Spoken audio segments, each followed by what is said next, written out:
I want to ask if everybody has seen the little chart that I placed in the chat that has the very strange relations among our vampires. Nobody in this group can really be said to be in charge, um, as you can see. Um,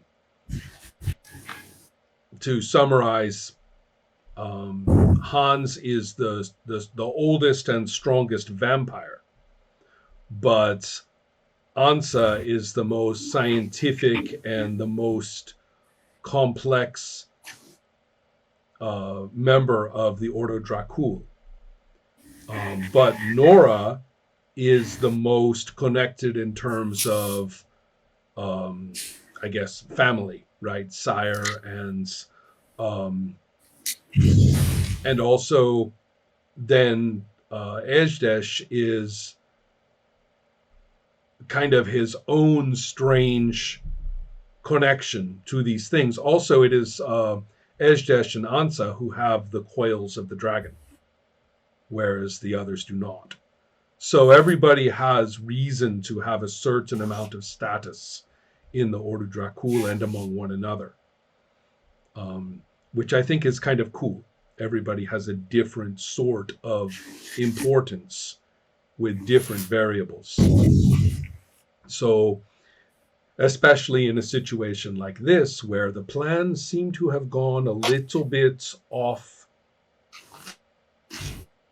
their track. So, I am ready, and I hope everyone is ready because I think you can remind me if I have any details wrong.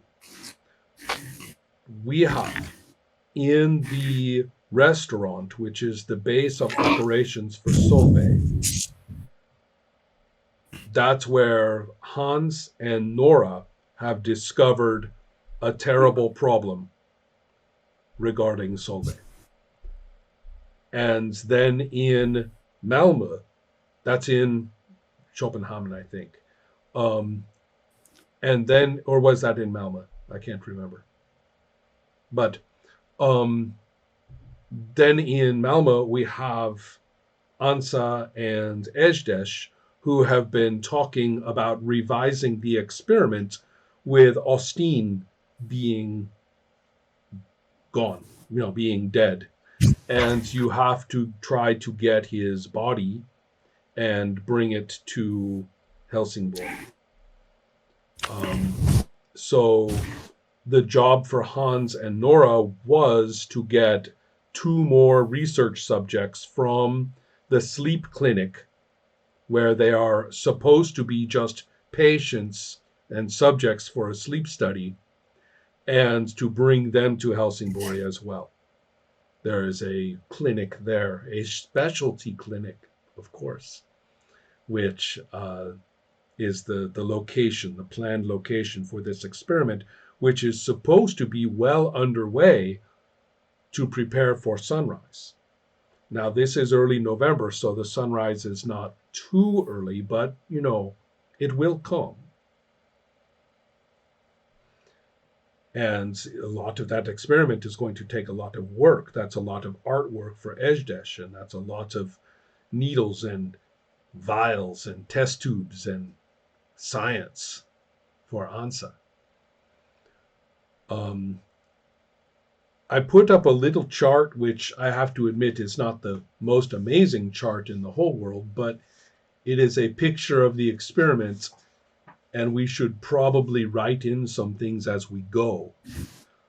If you will look at this, you will see that in the middle of this chart is Austin. And step 1 is to get his blood into Solvay. Step 2 is then to get all this vitae from Solvay into the test subjects.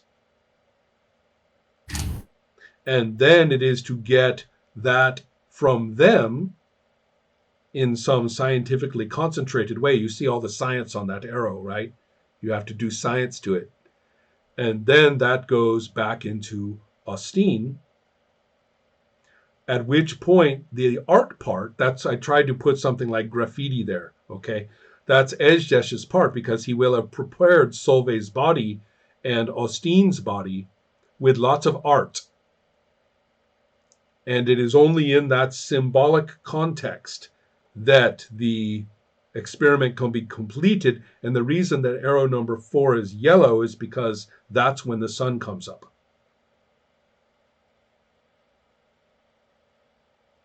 And then we get to watch and see Solveig transformed into a mighty being that is above vampirism.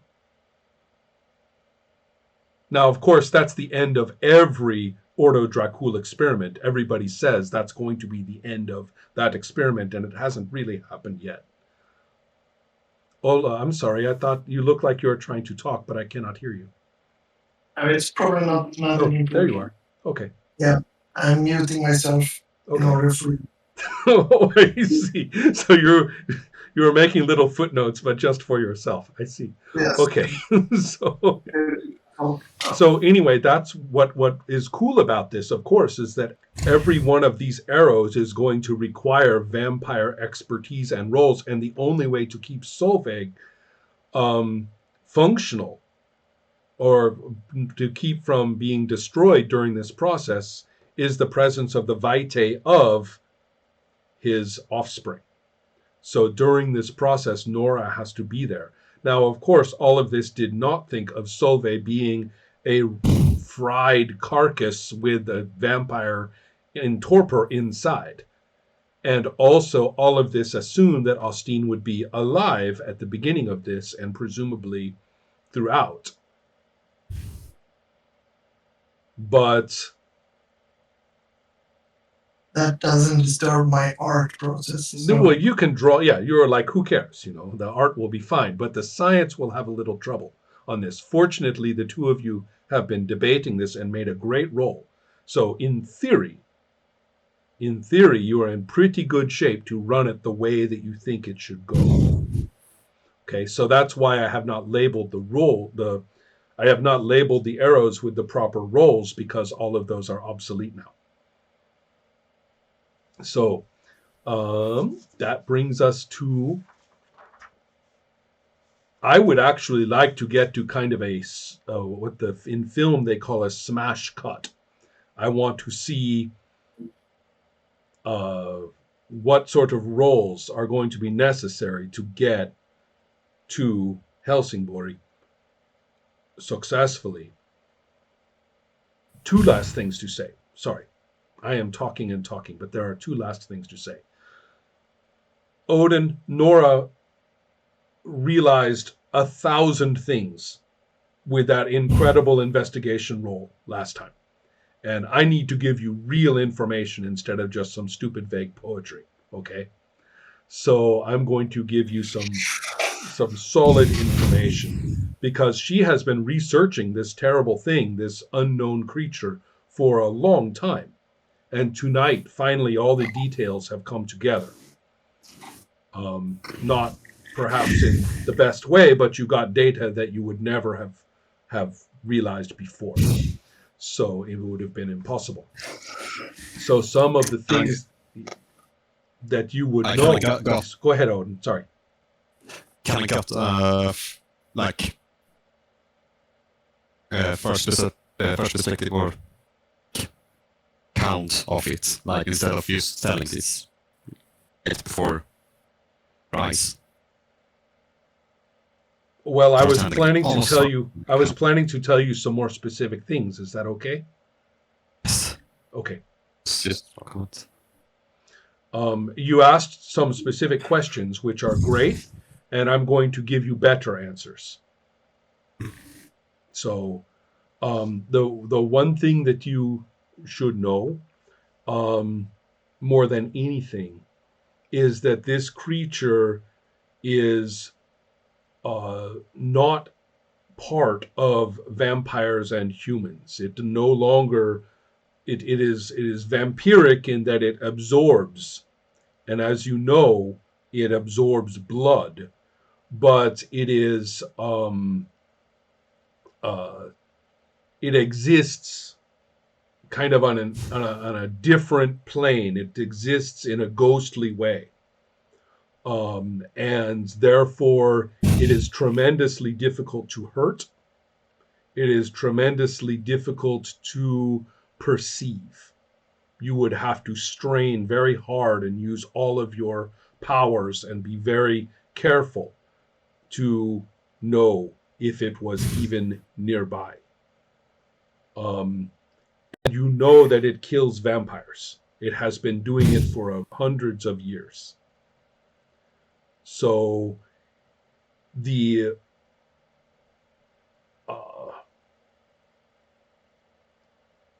the worst thing that you probably should recognize is that in theory it should be able to actually enter into another body,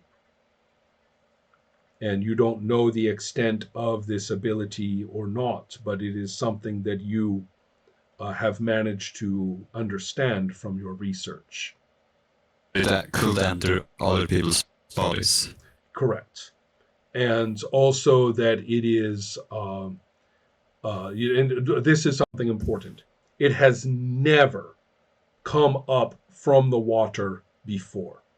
It has always, or at least it has always acted indirectly before. For it to have actually come to this place and done this thing with Solveig is a completely new thing. Something has triggered it. So, in other words, you have been studying Bigfoot for all these years, and now all of a sudden Bigfoot is in your bathroom. It's like, what are you doing here? Right? That is kind of the implication. So the creepy feeling of the creepy knowledge that this thing is very difficult to perceive, and that it has risen, it has actually emerged from the water and is doing things, is the specifics. To your knowledge, it has no name.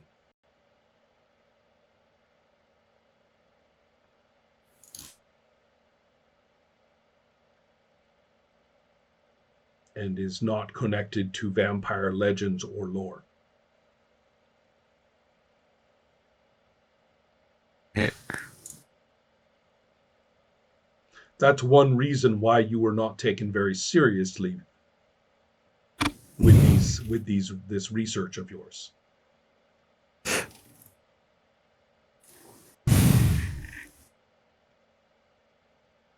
But I did notice that Sylvie kind of like almost invited it somehow, almost. Exactly. Ja, precis. Let's see.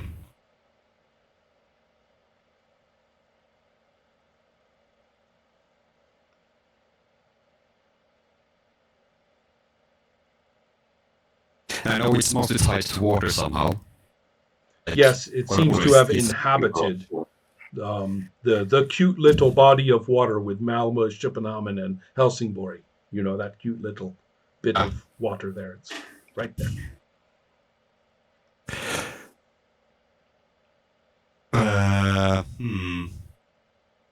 Does the water between them have any name? That's a good question. Öresund. Could... Is it called Öresund? Yes. I think so. Yeah. Yes, That's the name of the bridge, and Sund is body of water. So that's so Sund something monster thing. Right. Exactly. I think she would probably check around the documents if the thing if there's anything related to this, or fees. You mean among Solveig's things? I have to check if you had any notes or stuff, just to I think that Which was is also- already in your previous role, that you have already done this. Okay. But I Like, can still yes. answer your question. And So I think she's somewhat on the way of also like saying to others to like almost cancel the how do you say, the process or like the project, and yeah. advise them to don't stay away from the shore or don't go close. I will be interested in what Recall. Hans says to that in just a moment. But never mind Ansa.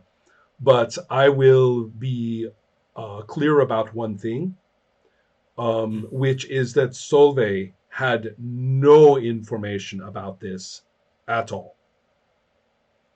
You have done a lot of your own research. We even saw some last time. And we also know that you are skilled enough and perceptive enough to gather up all the clues. And also, Hans investigated all sorts of things. In fact, I think Hans probably found all the documents and laid them out carefully.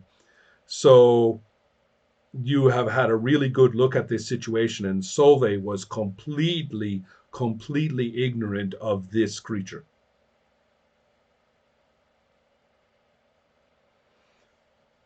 Now, the next thing I want to mention is very relevant to Hans, which is that this night has been planned. So therefore, people have been paid and arrangements have been made to collect the patients from the sleep clinic to take them to Helsingborg. That has all been done. But they need, of course, somebody to watch and take care of this, like I told you last time. And sometimes the occasional human will need a little bit of dominating to make sure that these things happen correctly. So that's why you are involved in trying to make sure that nothing goes wrong with the transport. You don't have to drive the patients, they already have drivers, but they are just people who have been paid. And of all the vampires of the Ordo Dracul in this region, you are the strongest dominator. So you are the one who can tell people what to do much better than anyone else. So, Nathan, are you seeing your importance in this situation? The only problem is what are you going to do with what is left of Solveig?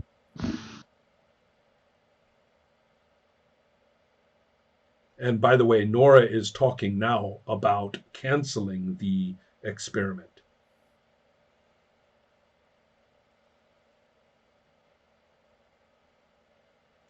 Oh, and I think that Ansa has already sent you the link showing that Austin is dead.